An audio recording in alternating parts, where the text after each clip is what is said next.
These are the signs that most people insist on ignoring. Have you ever felt that something is wrong with the world, but you can't quite name what it is? It's not just a passing feeling or a moment of pessimism. It's something deeper, more visceral, as if the ground beneath your feet is trembling in ways others don't yet perceive. You look around and see people living as if nothing is changing, as if reality can continue indefinitely at this frantic, chaotic pace. But inside you, a voice whispers that we are heading for something inevitable, something most refuse to admit. You are not crazy. You are not paranoid. You are starting to see what has always been before all of us, but which few have the courage to confront. The Bible has always spoken about this. Since the ancient prophets, the scriptures have announced specific signs, recognizable patterns that would mark transition periods between divine patience and the fulfillment of his justice. Daniel saw empires that would rise and fall. Isaiah described judgments that would come upon entire nations. Jesus, on the Mount of Olives, detailed events that would precede his return with a precision that defies any coincidence. But over the centuries, many have turned these prophecies into convenient metaphors, poetic symbols that demand no real response. They made the sacred something abstract, safe, domesticated. And so when the signs begin to manifest in concrete reality, in the headlines, in the news reports, in the crises that shake entire structures, most do not recognize them. They expected something different, something more obvious, something that wouldn't require spiritual discernment to be understood. The secret lies precisely in this subtle contrast between the common and the prophetic. What seems to be just another economic crisis, another regional conflict, another climate change is in fact part of a much larger spiritual enigma. God does not only operate in the spectacular and the visible supernatural. He weaves his purposes through human history, using events that seem mundane to reveal eternal truths. The pandemic that paralyzed the world was not just a biological phenomenon, it was a reminder that our illusion of control can crumble in a matter of weeks. The geopolitical tensions in the Middle East are not just territorial disputes. They are the fulfillment of millennia-old prophecies about specific nations at specific times. The technological advancement that promises to solve all our problems also creates the conditions for surveillance and control systems that the ancient prophets described without having the vocabulary to name them properly. Climate change, social crises, and the relentless march of technology are not isolated phenomena. They are reflections of something much bigger that was already foreseen. Luke 21 speaks of men fainting from terror and apprehension of the things which are coming upon the world. It's not just about natural disasters, it's about the growing awareness that we have lost control, that the structures that seemed unshakable are cracking, that humanity has built a system so complex and interconnected that a collapse in one area can trigger a global chain reaction. You feel this when you look at the news and realize that problems are not being solved, just postponed. You feel this when you realize that every solution creates new problems. Every advance brings new ethical and spiritual dilemmas. God's clock does not run late. This is a fundamental truth that most people don't grasp because they think in human time, not divine time. We measure time in decades, in generations, in political and economic cycles. God measures time in fulfilled purposes, in completed patterns, in exhausted opportunities. When Peter wrote that one day is with the Lord as 1,000 years, and 1,000 years as one day, he wasn't just making a poetic observation, he was revealing that God operates in a different temporal dimension than ours, where patience does not mean inaction, and silence does not mean absence. These signs you are starting to notice are like invisible beats of a cosmic clock, announcing an urgent truth that humanity would prefer to ignore. Every world event, every crisis, every change is a beat of that clock, and the more you pay attention, the more clearly you hear the rhythm accelerating. But here is what most people don't understand. These signs were not given to terrify, but to prepare. They were not given to create panic, but to generate spiritual vigilance. Jesus did not describe the signs of the end times to satisfy prophetic curiosity, but so that his followers would not be caught by surprise, so they would not live in denial or complacency. There is a difference between paralyzing fear and active consciousness. Fear makes you hide. Consciousness makes you act.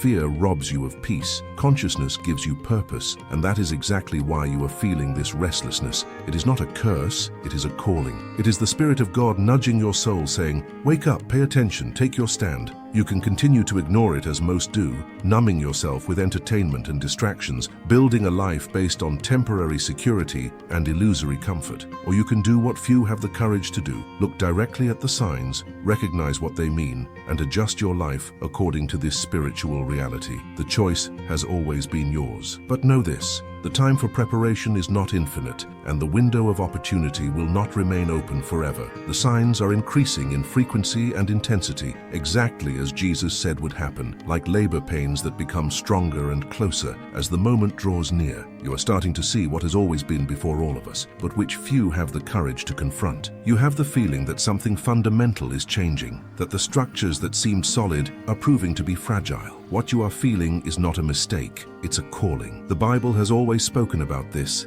and the greatest fear that dwells in the human heart is not the end itself, but the uncertainty about what is to come. And it is about this fear that no one confesses that our first chapter begins. The fear that no one confesses, the beginning of the end. The greatest fear that dwells in the human heart is not death itself, but the uncertainty about what is to come. You can accept the end of something when you understand its purpose and its destiny. But when the future becomes an impenetrable fog, when the familiar patterns begin to unravel without a clear explanation, when everything that seems solid reveals its fragility, that's when true fear sets in. It's not the fear of dying, but the fear of being completely unprepared for what comes next. It's the fear of discovering too late that you interpreted everything wrong, that you lived based on false premises, that you trusted the wrong people and systems. And this fear is not irrational. It is, in fact, one of the few completely justified fears a human can have. The Bible never tried to hide this reality. Daniel, a prophet who lived under pagan empires, described in chilling detail the rise and fall of world kingdoms. He saw statues being crushed, beasts emerging from the sea, little horns speaking great things. But in the midst of all this apocalyptic vision of collapse and chaos, Daniel also saw something that no human power could destroy, an eternal kingdom established by the God of heaven. While empires built by human hands crumbled under the weight of their own arrogance and corruption, this kingdom remained unshakable. The message was not just about judgment, but about hope, founded on something beyond human capacity to fail. Daniel understood what many still struggle to accept, that all human systems are temporary, all earthly powers are transient, and that depositing your ultimate security in them is building on quicksand. What you fear may not be the real danger. You fear the economic crisis, but the real danger is having built your entire life on material values that can evaporate overnight. You fear political instability, but the real danger is having placed your faith in human leaders who are just as fallible as you are. You fear social chaos, but the real danger is not realizing that this chaos is only a symptom of something much deeper, a spiritual crisis that no public policy can solve, no reform can correct, no social movement can cure. The danger is not just in what is happening around you. The danger is in not realizing that it has already begun, that the patterns are already moving, that the clock is already ticking the final moments of this age. There is something profoundly disturbing when politics and science begin to confirm biblical visions that were written thousands of years ago. When climate scientists describe patterns of change that echo Jesus' warnings about the sea and the waves roaring. When economists speak of globally interconnected financial systems so fragile that a failure at one point can collapse the entire structure, exactly as the prophets described a unified world economy that would be vulnerable to centralized control. When politicians discuss peace treaties in the Middle East using the same terminologies and geographies that Ezekiel and Daniel mentioned, at this point, the time for rational doubt is over. You're no longer looking at coincidences or forced interpretations. You're looking at convergences that defy purely naturalistic explanations. Like an invisible wind before the storm, the signs are in the air for those who have the spiritual sensitivity to detect them. You don't see the wind, but you see its effects. Trees swaying, leaves being carried away, birds changing their behavior, the air changing temperature and pressure. Similarly, you don't see the spiritual realm directly, but you can see its effects in physical reality. You can see the increase in collective restlessness, the growing feeling that something fundamental is changing, the way ancient certainties are being questioned, how structures that seemed permanent are revealing their temporary nature. And ignoring these signs is not neutrality, it is actively choosing blindness. It is like a man in a boat seeing dark clouds forming on the horizon, feeling the wind change, hearing distant thunder, but deciding that all this means nothing and that he can continue sailing as if nothing is happening. But there is something you need to understand about this fear that no one openly confesses. It is not your enemy. The fear that paralyzes you is destructive, yes, but the fear that awakens you, that makes you question your your priorities, that leads you to seek something more solid than the illusions most still trust. That kind of fear is the beginning of wisdom. Proverbs says that the fear of the Lord is the beginning of knowledge. It is not a servile, paralyzing fear, but a reverent acknowledgement of reality, an understanding that there is a cosmic order greater than our plans and agendas, a divine purpose that unfolds regardless of our approval or comprehension. This kind of healthy fear pulls you out of complacency and puts you in a stance of active vigilance. You feel this fear because some part of you, perhaps your soul, perhaps the Spirit of God whispering within you, already recognizes the truth your mind is still processing. Something is ending. An era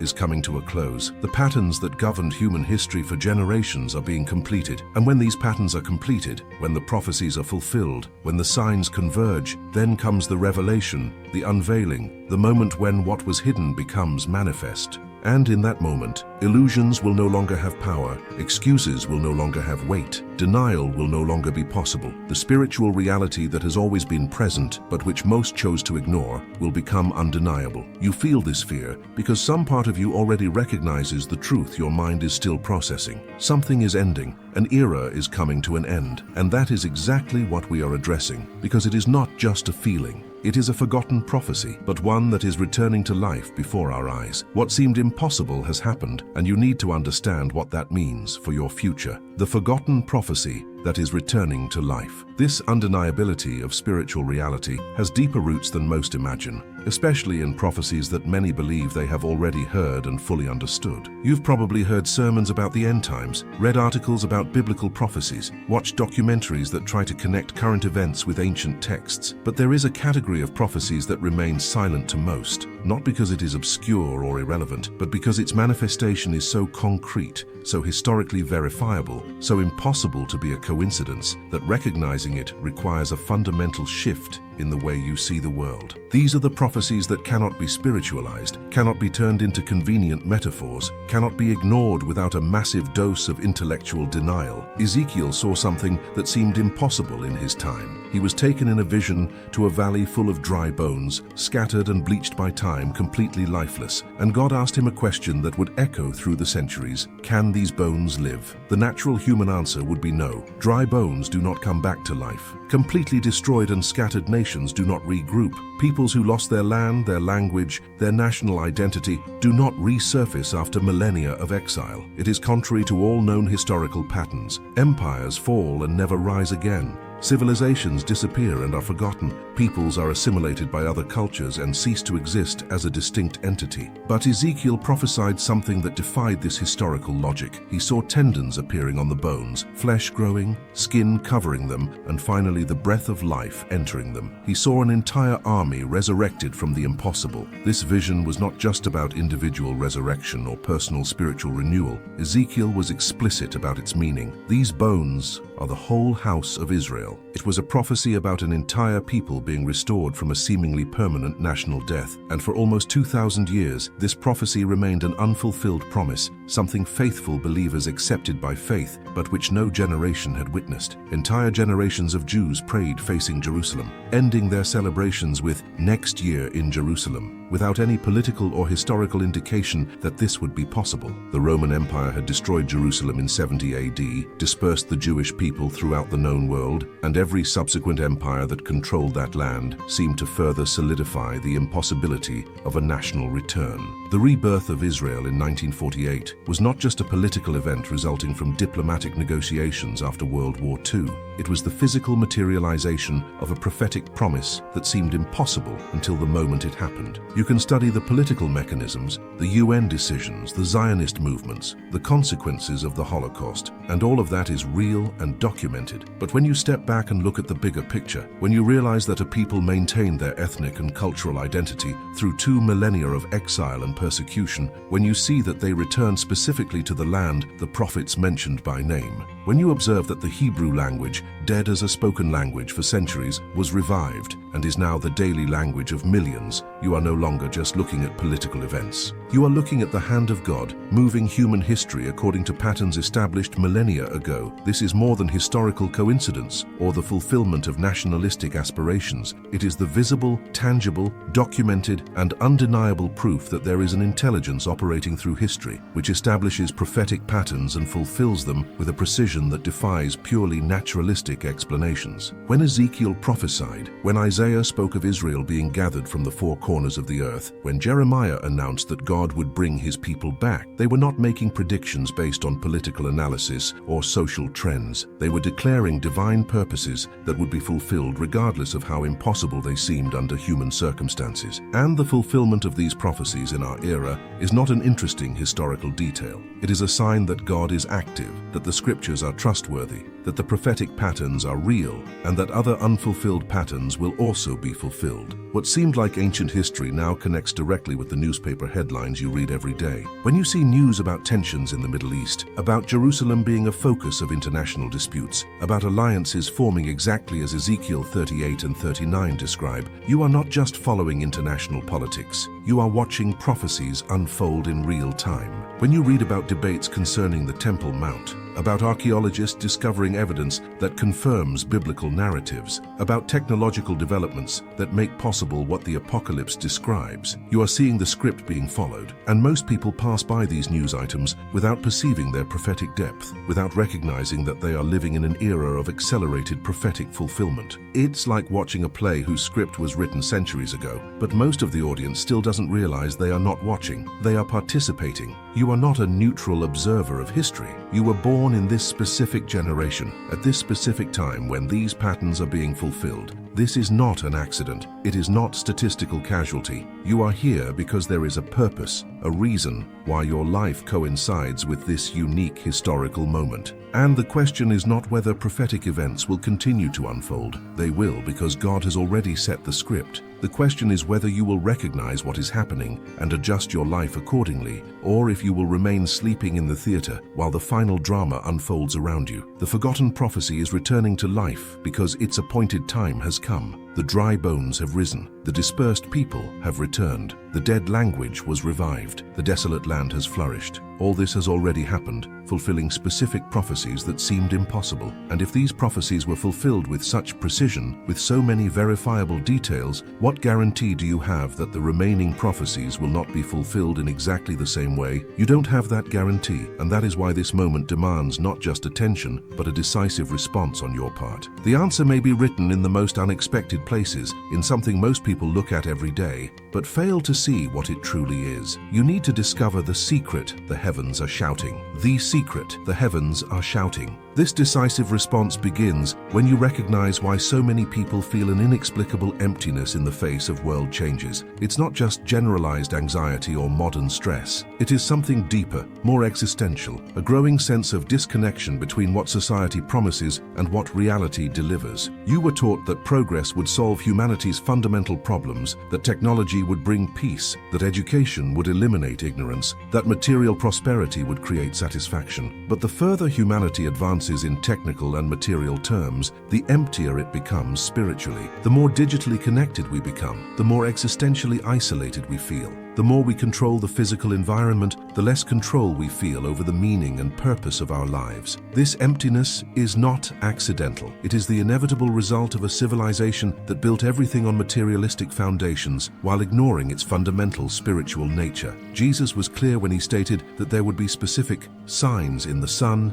in the moon, and in the stars. These were not vague or poetic words. Luke 21:25 records, "And there will be signs in the sun, in the moon, and in the stars, and on the earth distress of nations, with perplexity, the sea and the waves roaring." This was not a metaphor about purely earthly or social events. It was a statement that the cosmos itself would participate in the prophetic witness, that the heavens would become a canvas where God would write messages for those who had eyes to see. And throughout history, at crucial moments, celestial events have marked significant transitions. The star that guided the wise men to the place of Christ's birth birth, the darkness that covered the earth during the crucifixion, the celestial signs described in Revelation that will precede Christ's return. Eclipses, planetary alignments, and natural disasters are not mere cosmic accidents governed only by blind physical laws. Yes, they follow predictable scientific patterns. Yes, we can calculate when they will occur with mathematical precision. But this does not contradict their prophetic meaning. In fact, it reinforces it. The fact that God established natural laws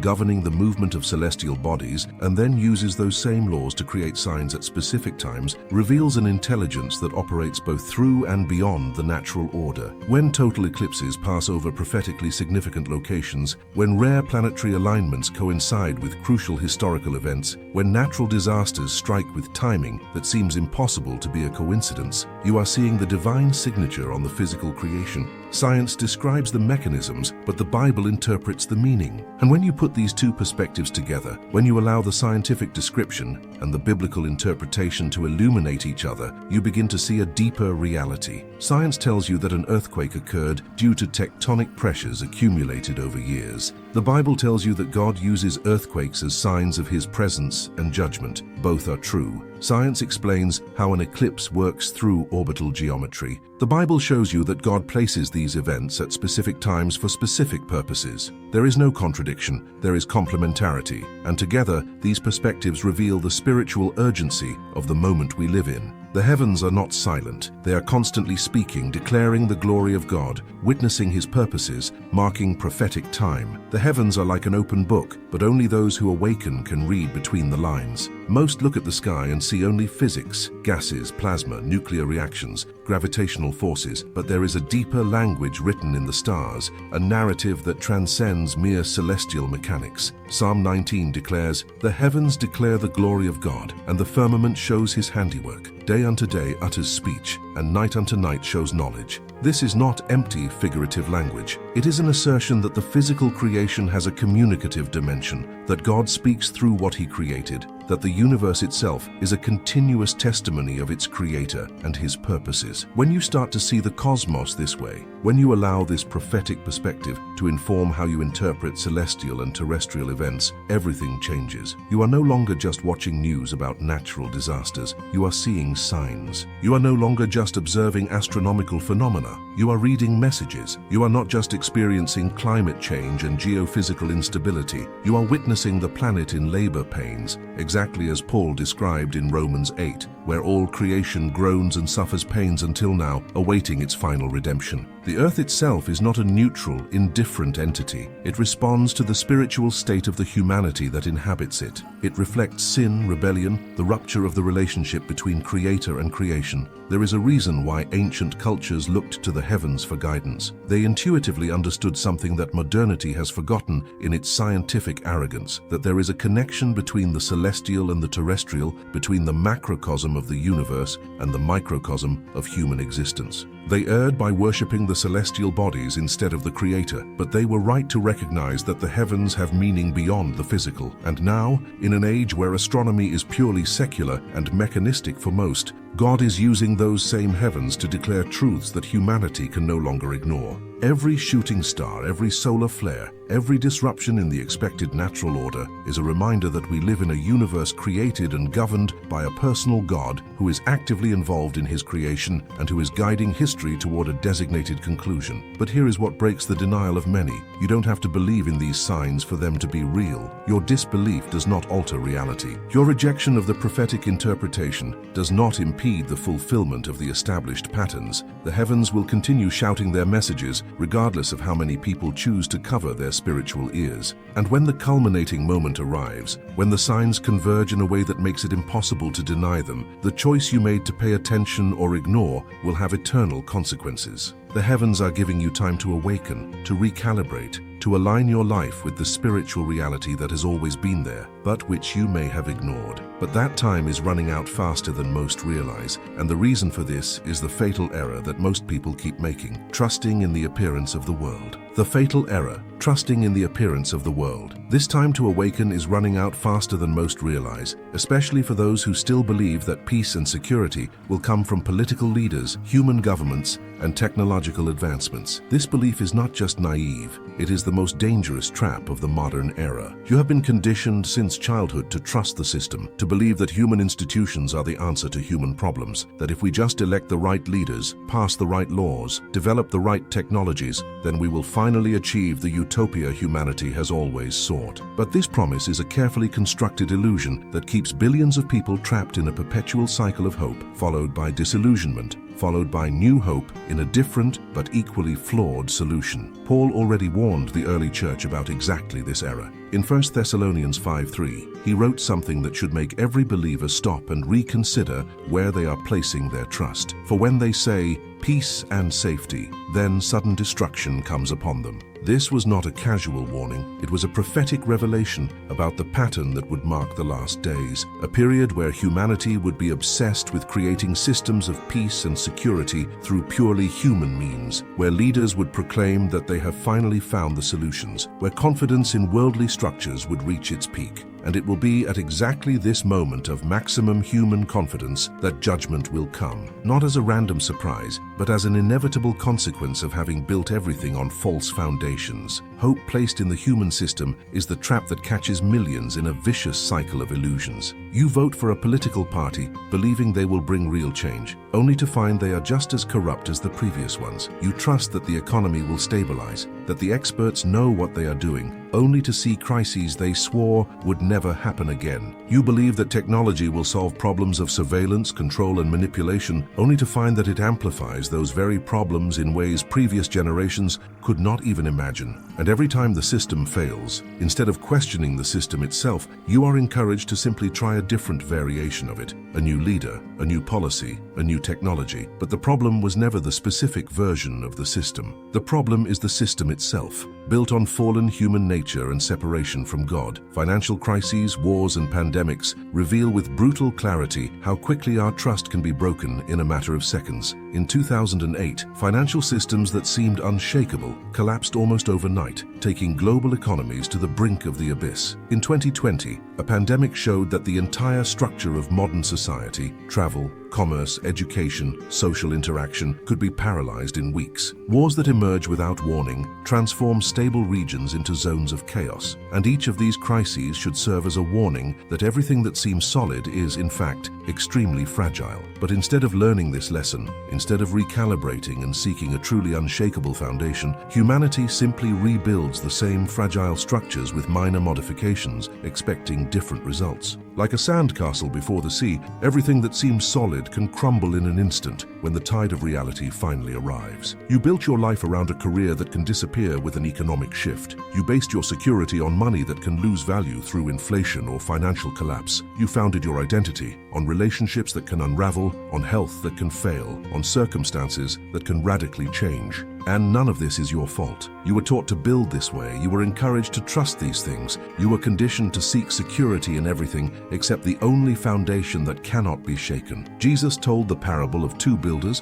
one who built his house on the rock and one on the sand. When the storms came, only the house on the rock remained. The difference between these two houses was not in their external appearance during calm times. Both likely looked solid and well built. The difference was in the foundation, something invisible to casual observers, something that is only tested when the storms arrive. And you are living in an era where the storms are increasing in frequency and intensity. The structures that seemed solid are starting to tremble. The systems that promised security are revealing their cracks. The leaders who promised peace are being exposed as powerless before forces greater than themselves. And this is not going to get better. The trend is not toward stabilization, but acceleration. Crises will come faster, collapses will be more comprehensive, the fragility of everything built on human foundations will become increasingly obvious. But here is the liberating truth in the midst of this dark reality. You do not have to participate in this collective illusion. You are not obligated to place your trust where the majority places theirs. You can choose to build on a different foundation,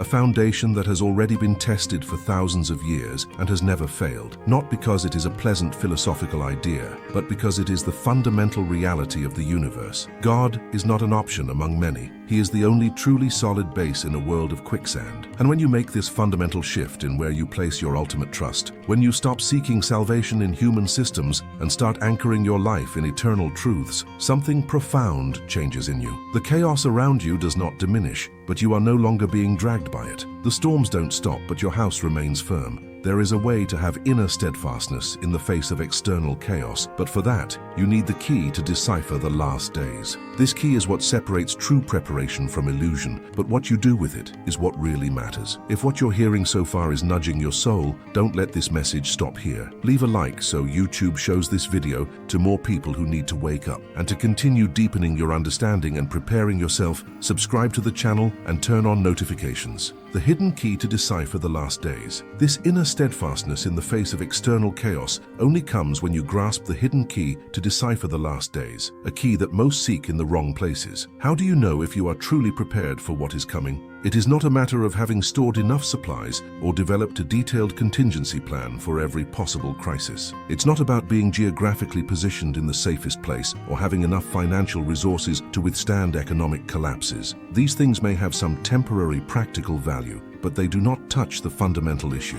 True preparation is spiritual, not material. It's about having your eyes open to see beyond superficial appearances, about recognizing patterns that most don't perceive, about being anchored in truths that transcend circumstances. The book of Revelation is often treated as a horror text, full of frightening images of judgment and destruction. And yes, it contains these things, but to reduce it to just that is to completely miss its purpose. Revelation is not just a horror book, it is a manual of revelation and hope, an unveiling of spiritual realities that have always been operating behind the scenes of human history, but which are now being brought to light. Its very name, apocalypse, meaning revelation or unveiling, indicates its function. It pulls back the curtain and shows what is really happening behind the visible events, reveals the spiritual conflicts that drive the physical crises, exposes the invisible forces that move governments and nations. And for those who have eyes to see, it offers not only warning, but clear guidance on how to navigate the final times. The secret is not in guessing specific dates or trying to decipher exact timelines.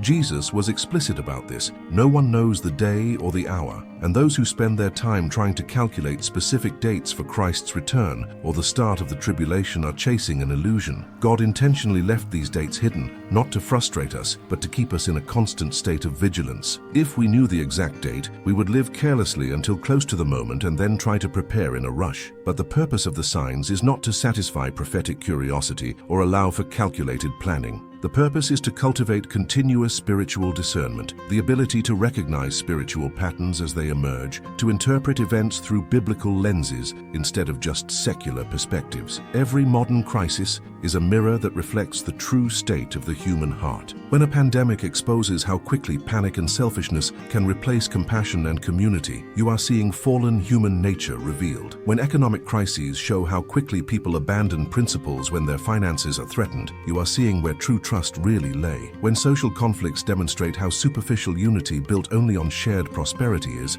you are seeing the fragility of relationships that lack a deep spiritual foundation. God allows these crises not out of cruelty, but because they remove the masks, expose the illusions, reveal where we really are spiritually. They are diagnostic tests that show the real health of our soul, not the polished image we present when everything is going well. Like a seal being broken, understanding opens the eyes to see beyond the apparent chaos and recognize the underlying prophetic order. In Revelation, John sees seals being broken in sequence, each one revealing new layers of spiritual reality and divine judgment. This is a powerful image for how understanding works. Every truth you grasp breaks a seal in your consciousness, allowing you to see more deeply, to connect more dots, to recognize more patterns. And the more seals are broken in your understanding, the more clearly you see that nothing is happening randomly. There is a plan, a progression, a purpose being worked through everything, even through the chaos, even through the crisis, even through what appears to be complete disorder. This realization transforms everything. When you understand that you are living within a greater prophetic narrative,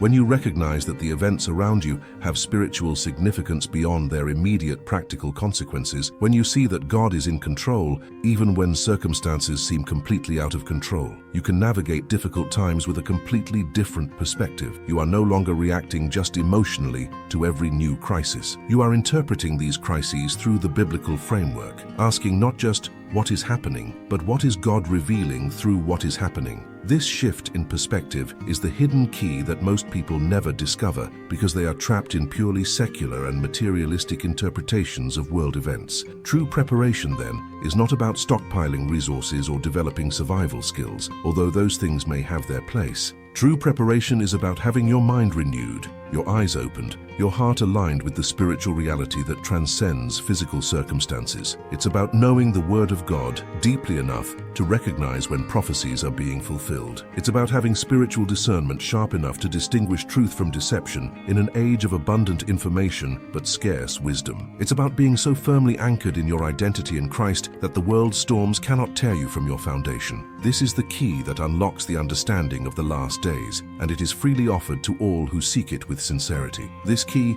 is what separates true preparation from illusion, but what you do with it is what really matters. Before we delve into the last sign, if you've made it this far, it's because something inside you is awakening. So, to not miss the next content, leave your like, subscribe to the channel, and turn on the bell to continue this journey. Now, pay close attention, because the last and most important truth is that when the final sign shines, it will already be too late. This sincerity in seeking is what determines whether you will be ready or not when the final sign finally shines. The greatest fear that dwells in the public's heart is not the end itself, but the terrifying possibility of not being prepared when it arrives. It's the fear of having lived a whole life based on false premises, of having invested in things that do not matter eternally, of having ignored clear warnings because they were inconvenient or uncomfortable. It's the fear of hearing those devastating words, "I never knew you." It is not the judgment itself that terrifies, but the revelation of having been wrong about everything that really mattered, of having confused religion with relationship, of having replaced genuine transformation with external conformity. This fear is valid because the possibility is real,